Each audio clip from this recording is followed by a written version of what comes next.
All right, welcome back. I'm here with Philip Arkcoll and Min Park. Philip, you and I have known each other for many years, founder and CEO of Worklytics, and Min, we're just meeting for the first time, but you are also a people analytics professional, and you talk about the hybrid remote work future that not only we're in right now, but it's going to be part of how we exist moving forward. So if you would introduce yourselves a bit and you get into it, and I'll join you towards the end. That sound good? Awesome, perfect. Thanks, Al. Happy to be here. Great to see your face.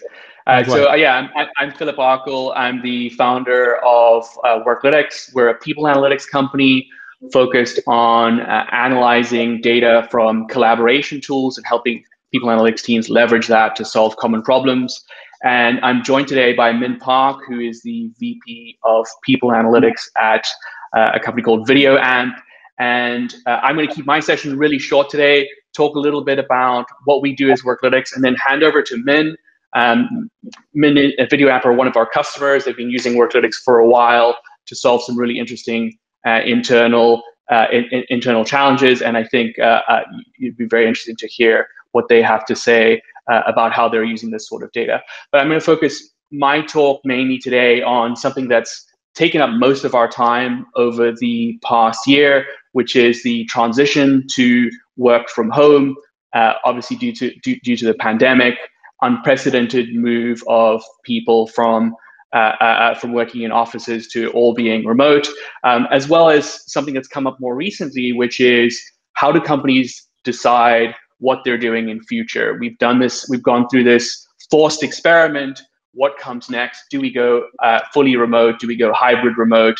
And we think likely there are going to be some very big changes, and you're already seeing that happen for a lot of organizations. And I'll talk a little bit about what we're seeing there and how we're helping organizations prepare for that change.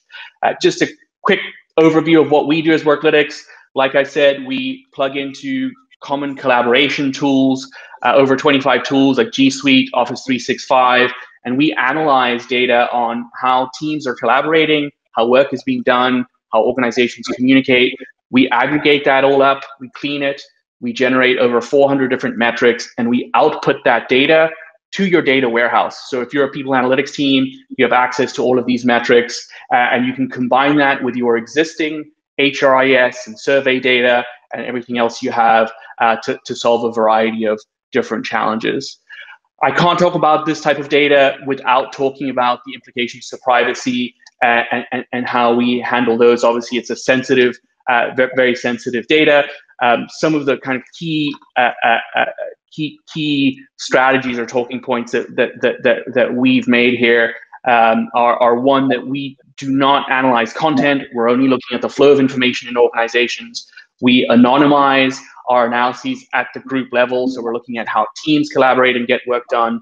We promote transparency as much as possible, so communicating to employees when you're running analyses, as well as presenting results to them afterwards, and we found that works really well. And lastly, we're focused on primarily improving employee experience. How can we understand things like the transition to move to work from home and help organizations better support people to ensure that they feel connected to their organizations, that they have the tools that they need to get work done, and that they're content and able to be as productive as they would like to be.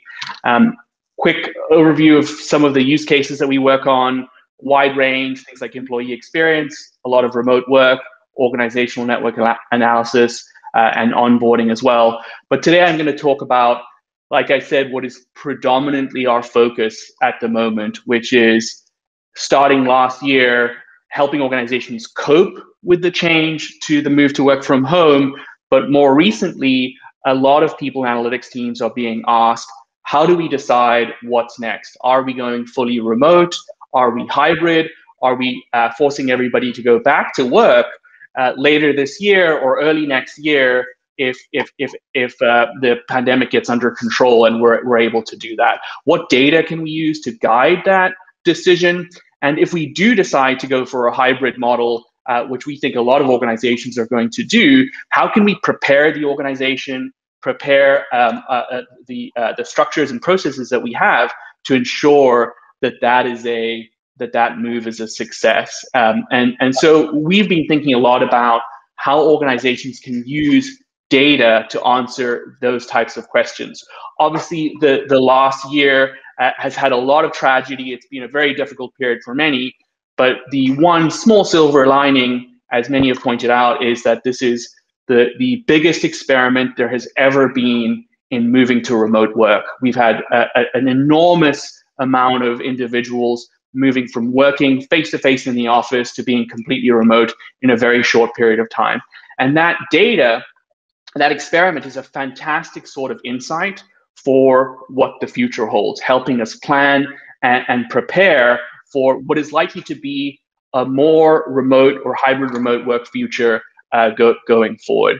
And so I'm going to talk just very quickly about a couple of the types of things that we're helping organizations think about when they are considering whether to go remote or hybrid remote. The first is, do you have the right tools in place? And so we talk to organizations at both ends of the spectrum. Some tech companies that have every tool you can imagine, including real-time, always-on video presence, to companies that are still just using email and calendar and don't have much else. What are the impacts of this, and how can you think about that infrastructure to support this transition? Secondly, collaboration. Do you have the mechanisms in place such that if you did go remote, that you'd be able to ensure healthy coordination, that you don't become siloed, people don't become isolated? The third common issue that we're dealing with is remote onboarding. Very different process from face-to-face. You don't have the common interaction. How do you keep those people connected and bring them into the fold? And lastly, an issue that we help organizations with very often is engaging managers and leadership, ensuring that they're maintaining connected to their workforces. So I wanted to highlight a couple of those examples very quickly, and then I'll hand over to Min, who will talk in a lot more detail about how some of these ideas are implemented inside of an organization. But one of the first areas that I mentioned is thinking about whether you have the right tools in place. And what we see in organizations a lot of the time is, if they don't have great tools for project management, for sharing priorities, for coordinating, all of that coordination tends to happen in meetings. People managers set up recurring weekly meetings between departments, within their teams, etc. And so this example here shows the number of recurring meetings inside an organization spiking almost 3 times after the transition to move remote, and that's sustaining over a long period of time.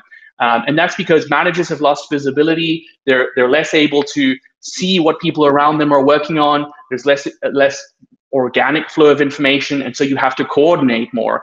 And that if you don't have project management tools, it tends to happen synchronously inside of meetings that everybody has to join. And a lot of the work that we do is looking at the impact of that, helping organizations understand that. And one of the things that tends to happen is people's ability to focus is challenged by this sudden increase in synchronous coordination, in meetings, in chat conversations, in Zoom calls, etc. And so we analyze what people's focus time looks like, their ability to do individual work. This is an example of the day in the life of an employee in an organization. We overlay interruptions from email, from tools like Slack or Teams, from meeting tools from the calendar. And what you end up seeing is that people end up with very chaotic days. This is something that has become a lot more prevalent in organizations moving remote. And in this case here, you have an example where someone's at work for 8 or 9 hours a day, but they only have 2.5 hours or so to do individual focused work to get into flow. And the impact of that is that it's harder to get things done, particularly if you're a knowledge worker and need that time to be able to think. And we've in fact seen that across many organizations, a fall in that focus time from around 6 or 7 hours a day to in some organizations as little as 3 or 4 hours a day. So a substantial decline in people's ability to get work done on their own and to focus on their own. And so some of the actions that we're helping organizations take when we see these types of trends is implementing mechanisms that allow asynchronous collaboration and coordination, shared priority lists, project management tools, so that people can share the work that they're working on without having to get onto a call, without having to schedule a meeting. And then also thinking about what are your guidelines, what are your policies around how people use these tools. And together, some of these actions and others help you build a platform, a technology platform that ensures that a move to remote is more successful and less disruptive to your organization. The second quick example is, that we often work on with customers is helping look at how they're collaborating, how the move to work from home has impacted that. Is there more isolation? Are there more silos? And one of the things that we're commonly seeing there is in cross-functional teams, in separate teams like sales and product, for instance, that don't need to do work together on a regular basis. They work separately, but there are some connections, and it's important that they do communicate to some degree. We're seeing those connections in some cases sever over time. And the hypothesis there is that there's less organic interaction happening, fewer people meeting in the hallway, at lunch, at the water cooler, etc. And that leads to less of those connections between people who don't work together on a day-to-day basis. And one of the metrics that we track is the amount of time, the amount of peers that people have outside of their direct teams. So these are people in other functions. And we've seen that at some organizations fall from as high as 10 to 15 people that you work with outside of your team to closer to something like 5. So there's less flow of information between functions. People are less aware of what other groups are working on. And this is something else to watch out for and think about in the transition to remote or hybrid remote work. And so we think a lot about how you can control for these issues, support your teams, being proactive about driving more of that collaboration, building a better infrastructure and tools to promote it, and ensuring that you have a virtual social layer, all hands meetings, virtual happy hours, etc., to maintain it. So there's a lot that you can do to tackle that. That's it for what I wanted to talk about today. I'm going to hand over to Min, who I think has a really exciting talk about some of the work that they've been doing at VideoAmp. We're producing a standard remote work analysis that digs into all of the metrics in your organization, helps you understand what are the major changes that have happened and to plan for this future. And if you're interested in finding out more, I'll be here at the Q&A at the end of the session, or come reach out to us later. So over to you, Min, and I'll flip back later. All right. So I'm so excited to be here to share some of the work that we're doing. A little bit about me. I've been in the field of people analytics for my entire career. I started off at Mercer in their workforce strategy and analytics practice, which I learned so much. Most of the domain expertise that I have is from there. And then I had a wonderful opportunity at Hulu, where I got to be their first head of people analytics to spin up their capabilities. And then I was faced with an opportunity of a lifetime, which you'll see in a minute, which is to join a later stage startup, VideoAmp, of about only 170 employees, where we're really, as a measurement company, we were interested in how do we build a sustainable organization that's going to last, not only through the economics of the business, but also through the people and the culture and what we stand up. And so a little bit about the company. Hang on, I'm still getting used to the technology here. You can all probably read this a lot faster than I can, but we were founded in 2014. We're a measurement and analytics company. We help our clients influence the entire path to conversion, as it's called in the business of TV advertising, from the moment that ads go out there, repeat themselves, reach our audience, and then convert to dollars. We're providing analytics for our clients, our brands, and the agencies out there so that we can maximize the outcomes for them. And so that's a little bit about what we do. In terms of who we are, I'm going to play a video that will just really highlight what our culture is about. I'd say the energy at VideoAmp is infectious. Culture of VideoAmp is challenging the traditional workplace experience. Really, the contagious aspect of it all is this winning attitude. We're in touch with what we're passionate about. A very energetic environment. Our customers are the center of everything that we do. I love customers. Never tired of winning. Every day is an experience. I think everyone here puts the in. It's a pretty amazing culture. High quality experiences can always be better, and we're always striving. Being premium is just, it feels right. Doing the right thing, doing it the right way. Every single time. We're being challengers in the industry. We're disruptors. I think everyone wants a bunch of bullshit. We want to sit down with our customers and try to solve the problem. No bullshit means being very transparent. Transparency is literally the embodiment of the bullshit philosophy. Being open to discussing anything, being really transparent with my answers. Being people first is something that excites me the most about working in VideoAmp. People first culture. Is making sure that people first. People first. People first. Everything that we do starts and ends with people. VideoAmp's people first approach is reflected in how deeply we care about employees. There's healthy snacks. There's a food stipend. Workouts offered every single day. Offering dog walking or bring my dog to the office. We have to challenge in everything we do. VideoAmp making decisions and faster.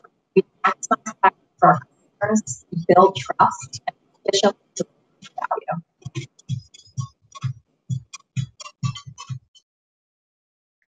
All right.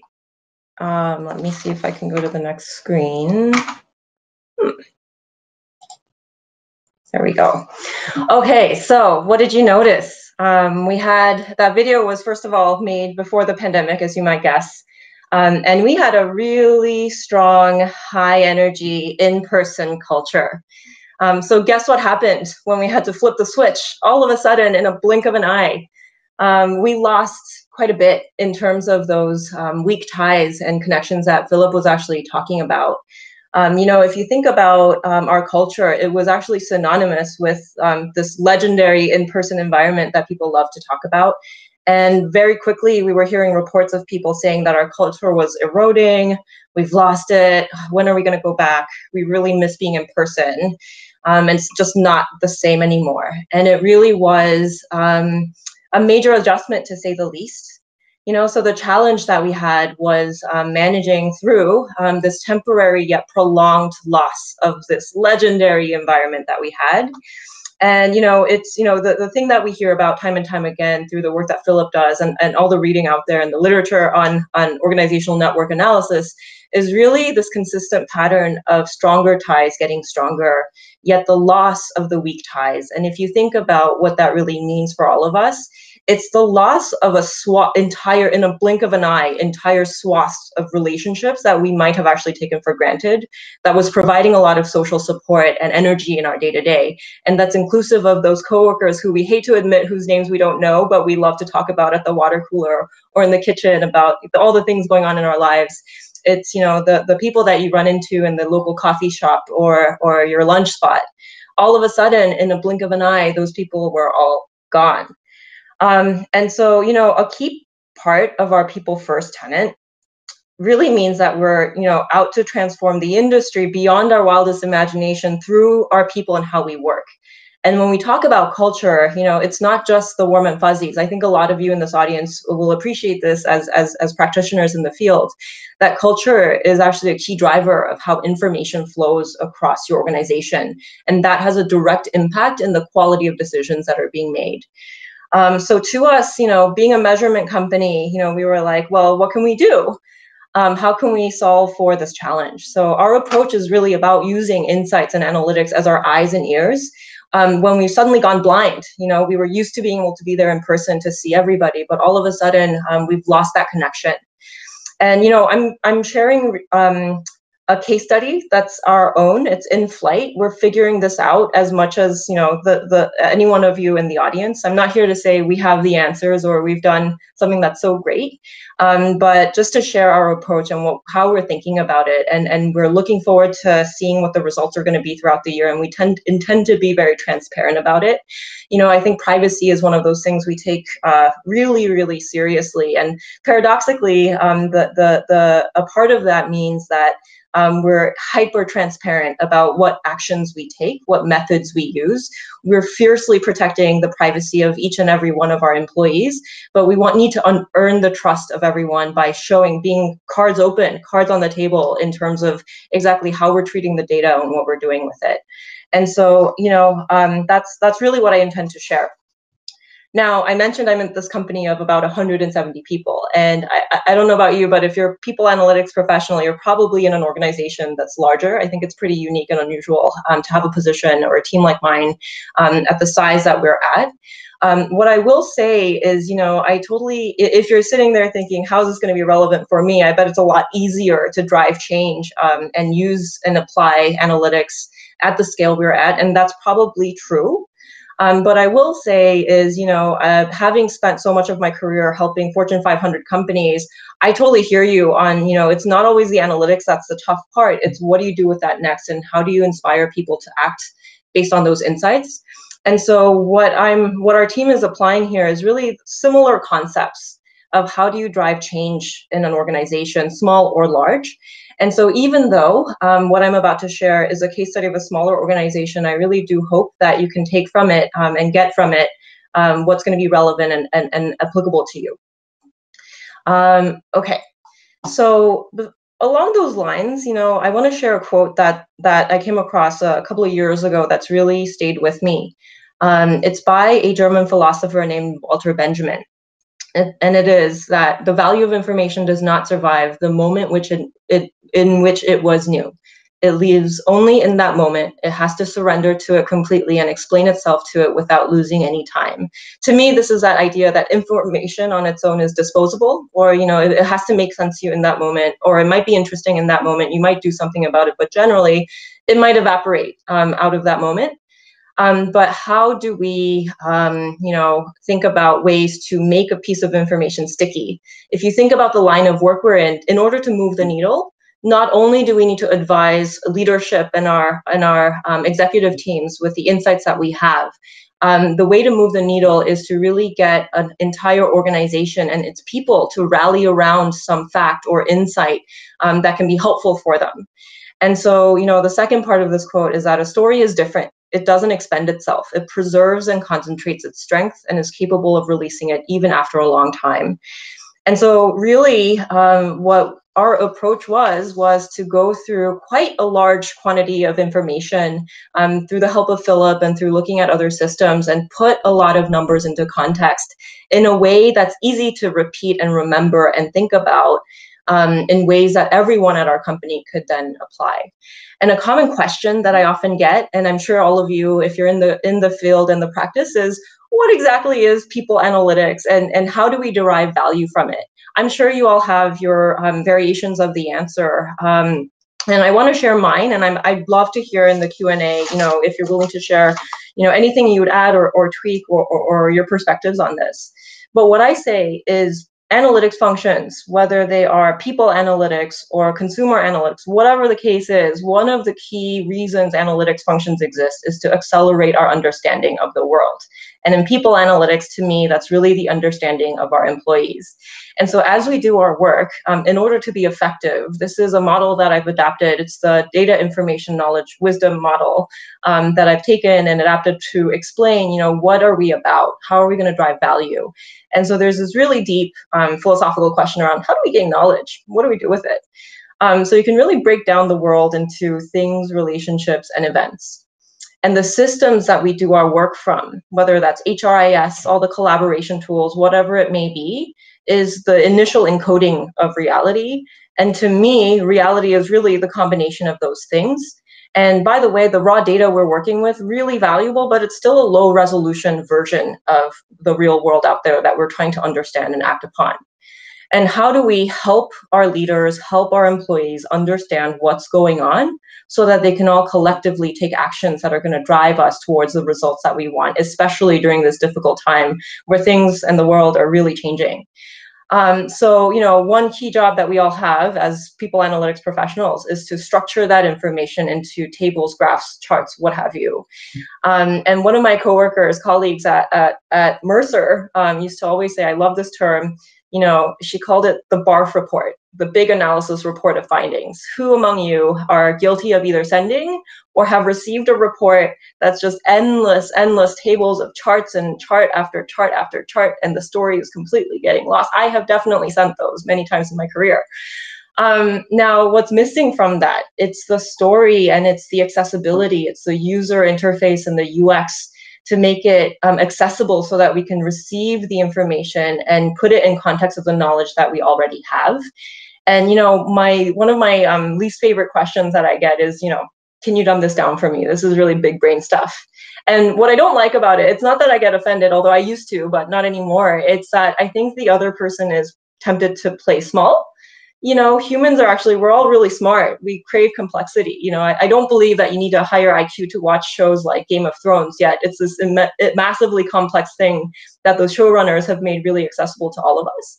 And so I say, hey, don't shy away from sharing complex information, but think about the audience and how to make that accessible and delightful and fun to consume. So then, beyond that, it gets a little bit out of the realm of people analytics, but to the extent that we can, I try to partner with, folks in learning and development and communications to try to get the messages out there in a repetitive way so that it can really become a part of our leadership and our people's wisdom and intuition, something new that they're learning about the world, so that they can use that to make some kind of an assessment to then make a decision. And one learning that I've had, throughout my career is that if you think about how people make decisions, when we think about what it means to be data-driven, there is actually, unless you're a robot, there's no such thing as a purely data-driven decision. It has to go through this funnel where we have to make an emotional assessment of, do we think this is the right thing to do? And then based on that, we make a decision. If anyone follows this show that I love, a podcast called Radiolab, there was this fascinating episode that I listened to where this person had lost, was in an accident and had some brain damage where they lost a part of their brain they no longer could experience emotions. And the consequence was fascinating. This person who could no longer experience emotion, they lost their ability to make decisions. And so just recognizing that, we as human beings rarely go straight from knowledge and information to a decision has been really helpful for me in terms of figuring out how do I take the rich and large quantities of data and package it up in a way that doesn't reduce the complexity, but actually makes it more interesting to consume and absorb for our audiences. Okay, so I'm gonna get off my soapbox a little bit and jump to what did we actually do? How did we actually apply, some of these principles in the data sets that we had access to? One of the things that we did was conduct a survey. And if there's any of you in the audience that are, IO psychologists or have that background, you may be familiar with the concept of culture versus climate already. And the notion here is that, organizational culture is a more enduring concept. It represents the values and the beliefs that an organization has, and it creates the structure from which we behave. And it's a concept that's rooted in anthropology and sociology. It's about, if you think about the US, the culture of the United States is about independence and freedom. Climate, on the other hand, is a little nuanced and different in that it's a more temporary concept. It's rooted in psychology, and it's based on the perception of how are we perceiving the culture of the organization right now? What are the appropriate behaviors that will fit in and are expected? And this is, again, something that's a little bit more temporary, and it's not forever lasting. So, for example, in the US, carrying on that analogy, while the culture of our country is independence and freedom, we're a bit divided right now, and there's a bit of polarization, and hopefully that gets better in the future. And we hope that's a temporary thing, but those two are very different concepts. And we felt the need to really differentiate this in our survey, because we started hearing reports of people saying, oh my God, our culture's going away, it's eroding, it's changing, it's panic time. But in the survey, which by the way, we got 93% response rate, which we were super happy about. So we know we're getting representative input. We asked 2 open-ended questions, among others. One of them was, what are the top 3 words you would use to describe our culture? Versus, what are the top 3 words you would use to describe our climate? And the results were really interesting. You know, under culture, if you look at this fun little, cute little word cloud, we got a lot of positive words, things like we're fast-paced, collaborative, smart, innovative, ambitious, fun, driven, high energy, really stuff that's in line with what, you know, I shared in the video. On the other hand, when we asked about the climate, it was really a mixed bag.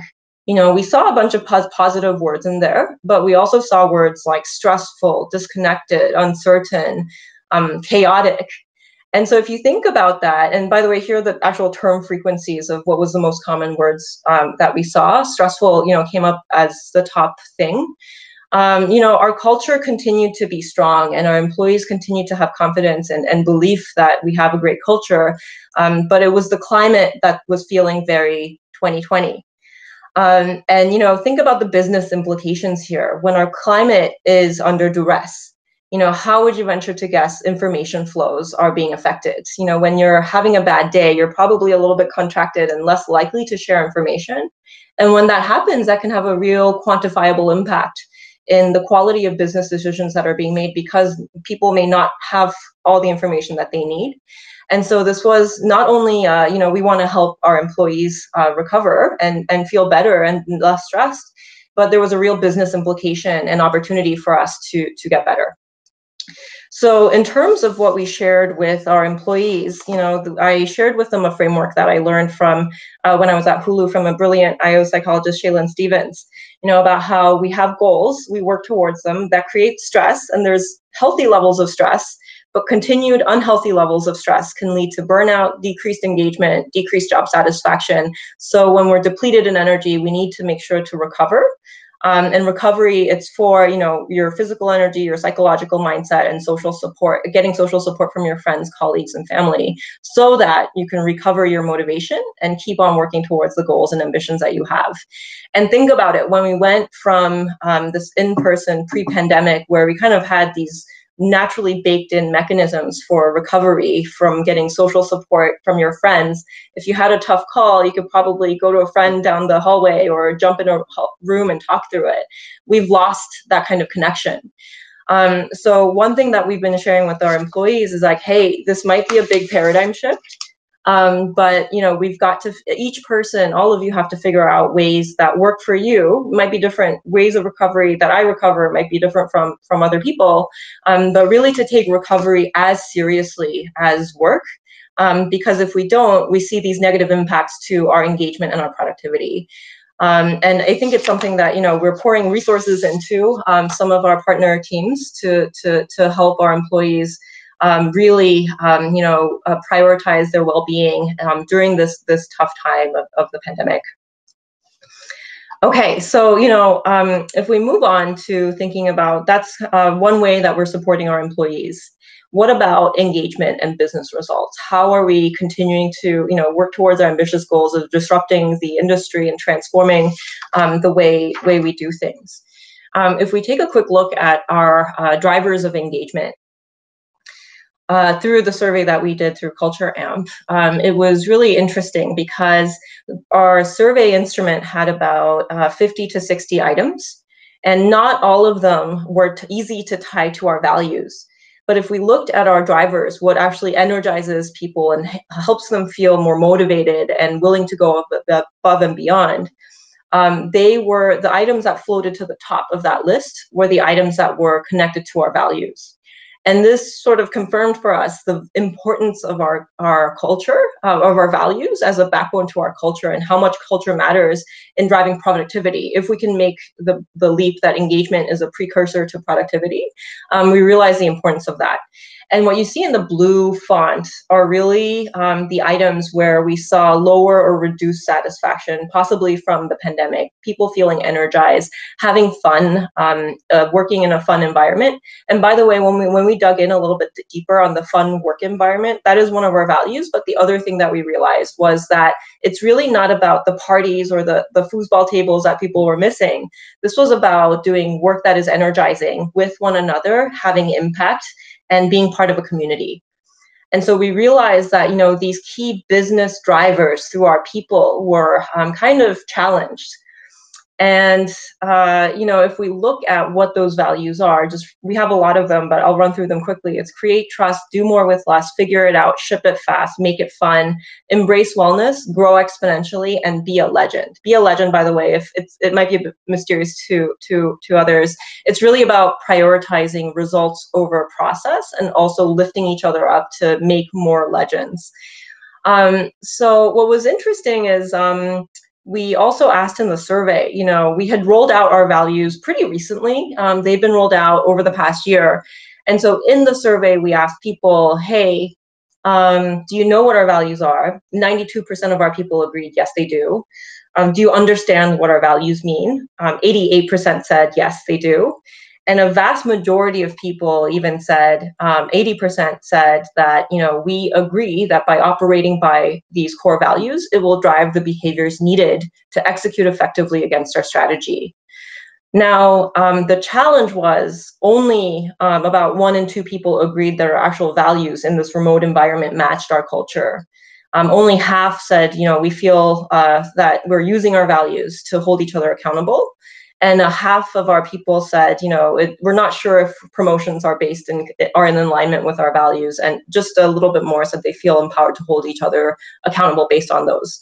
And why does this matter? You know, we could have stopped and said, you know, stopped at the prior slide looking at the drivers of engagement to try to see how we can, you know, pump people up and get them more energized and having fun. Like, we could have gone straight to the tactics, but we're big systems thinkers here. That's something, you know, a training that I got from Mercer, and something I appreciate in my colleagues at my new role is, you know, try to look for the root cause. Keep peeling back the onion. You know, what's at the root of what's causing people to not feel energized and not feel as confident in pursuing the fun that they used to have.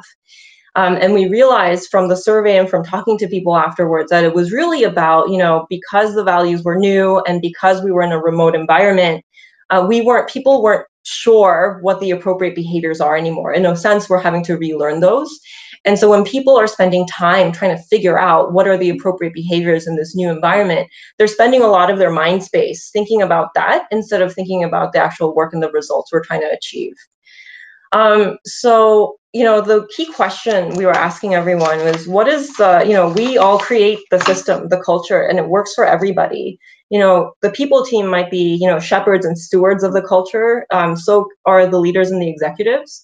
But what are we teaching our people when we, you know, glorify weekend work or working long hours, and we praise and in turn praise that kind of behavior when one of our values is embrace wellness? It's actually sending a really conflicting message. And so this is a presentation that I gave in front of all hands, all of our employees, where we said, hey, don't wait for leadership to do the right thing. You know, call it out if you see behaviors that don't make sense to you. We all create the culture together, and we have to be willing to be on top of that so that, you know, we can grow from it. And we were as bold as saying, hey, look, you know, if you're driving incredible results for the business, and you're being a legend and you're shipping it fast and doing more with less, but if you're doing that at the expense of creating trust with your colleagues and embracing wellness and having fun, at best, that means we're going to consider you an average performer. And that's not to be punitive. It's really about putting the system back into place and having integrity in our values. But we actually also believe that by acting in our values, that person can realize even greater results. If they're creating trust and making it fun, it's going to be a lot easier for them to collaborate with their friends to achieve even greater results. And so that's the belief that we have around the importance of gaining integrity around our values, so that we can create more opportunities for energizing work and more impactful work as a community. Hopefully that makes sense to everyone. now getting to, one thing that I'm really inspired by are astronomers and astrophysicists who, when they're trying to measure stars and solar systems that are thousands of light years away, they actually cannot measure things directly. I'm inspired by that because I think there's similarities with people. People are messy, we're unpredictable and they're harder to measure, but we can look for evidence of things happening. And some of the work that we partnered with Philip on really helped us get some evidence of some of the theories that we had that I just shared. And one thing that we saw was that, the work span of our employees was pretty large. My understanding is that 9 to 10 hours on average is on the higher end of a workday length for an organization. And I think most companies I heard would see an increase in workday length when the pandemic happened because they no longer had to commute. We actually saw an opposite, things going in the opposite direction, which to us, a hypothesis we had was like, I think this could be sign of potentially, people, a sign of people kind of taking a break because they were working so hard. And when the market started picking back up, we saw an increase in the number of hours being spent, but we were also starting from a higher place. And we shared this quick slide with everyone that, we heard, and I'm the worst offender on the busy side, that there is a difference. We'd hear a lot of people saying, I'm so busy, I'm too busy to embrace wellness, I'm too busy to have fun. But we said there's a difference between being busy versus productive. And I won't read all of this either, but it's the notion that, busy people might be focused on just go, go, go, doing action, action, action.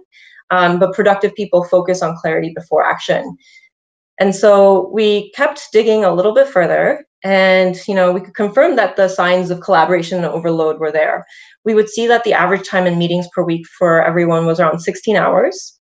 And we've been, told that 8 hours is about the high end of what is considered a normal amount of meetings. And we validated that through various readings and business books and literature out there that 10 hours of meetings is usually already too much. And then we could see that average focus time per day was only 3.5 hours. And if you do the math here, between the number I just shared, the 9 to 10 hours, 16 hours of meetings a week, that's about 3.2 hours of meetings a day, 3.5 hours, that's 6.7 hours. So what's happening? Why are we working 10 hours? We realize it's the cheese holes that you see across the meetings. And we saw that that was actually leading to almost half of our employees working on weekends pretty consistently. And then further, when we looked at survey data, which, by the way, as we're getting data from Philip and Worklytics, we quickly included these items in our survey. The perception around meetings was that there was a huge opportunity for us to be more effective. There were a lot of people saying my role in the meeting isn't clear, and our meetings are actually not organized around questions and problems we need to solve. And it's actually not clear if not all the time that we're following through consistently. And so this rang kind of the alarm bells of like, hey, we actually want to encourage people to spend time in connecting and having banter on calls, but let's help each other be more effective at having meetings and treating that time as a precious thing. So what we did were, really recommend two things across the board. One, let's do the work to create trust in our values, because the lack of trust, we believe, is really at the crux of what's spinning up a lot of the inefficiency, especially in a remote work environment. And the second was to run effective meetings. There were a couple of other bonus items that we had, but in the interest of time, I'm going to wrap here. And suffice it to say, we're just at the beginning. There's just so much more that I think we can do with all of the data that we're getting through Worklytics in terms of understanding where the silos are, questions around inclusion, and how do we harness the diversity of our people, so on and so forth. All right, I think I've gone way over my time, so I'm going to skip to the Q&A. Min, I am amazed in a wonderful way. Just to start, going back to your awareness that we as human beings have an emotional response to data and information and visual cues, in addition to other people who are building a narrative around a data set or what have you. Acknowledging that in many of the discussions we've had over the past day and a half, and Philip and I have known each other for years, we've talked about this in one form or another, is truly understanding our internal customer. And there's been this approach where, hey, I build the dashboard, the report, there's evidence right there. Everyone should line up around it and we should all be on the same page and high five. And that doesn't happen. If there's 12 people in the room, there's going to be 12 different responses to that information, and acknowledging that, I think, in and of itself is a huge win. So thank you for calling that out in such a elegant way. The other thing I want to highlight and have you comment on is the delta between the cultural promise and what the actual experience is. So there's a lot of play right now around employee experience. And there's also a lot of play around employment branding and recruiting strategies. And so they're trying to sell a job, and then you come in and you have an experience. And there's a significant delta in many cases between what is sold and what's actually realized. So my question to you, Min, you are a people analytics leader.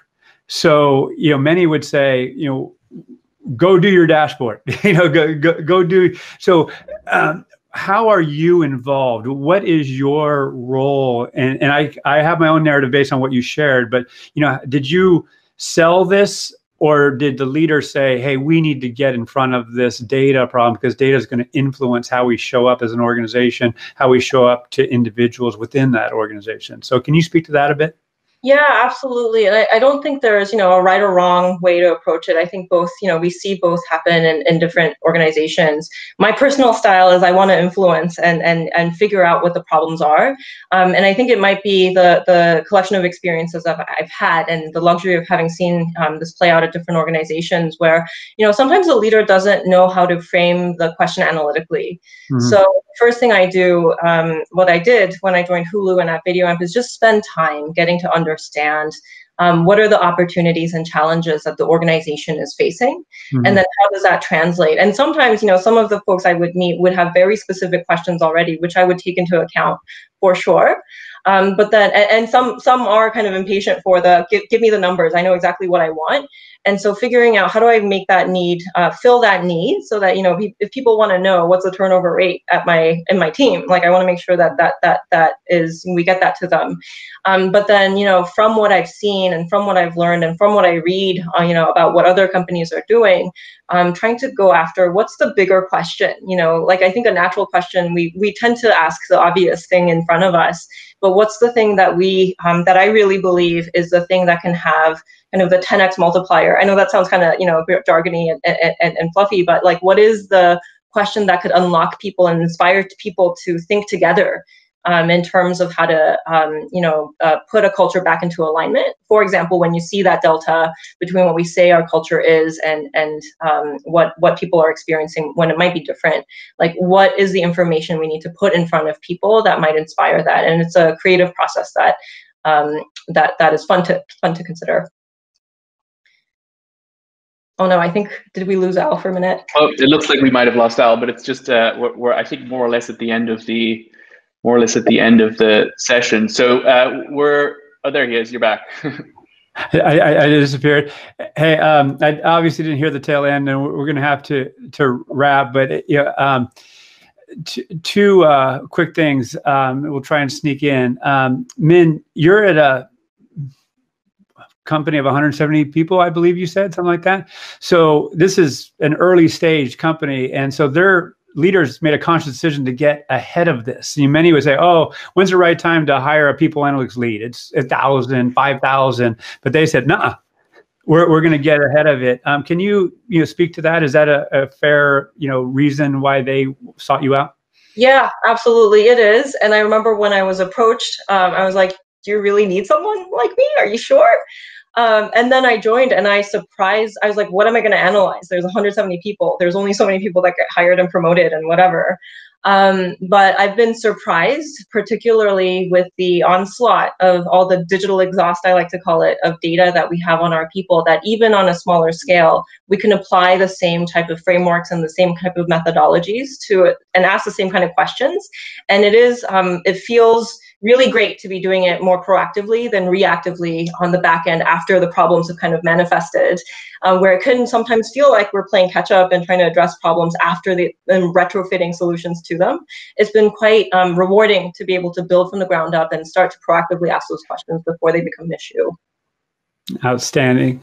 Philip, we don't have much time, but yeah, you have, you were one of the first to have, well, I don't know about the first, but you had a very clear narrative around individual capacity, and you actually brought it up around focus, because that, we're constantly distracted.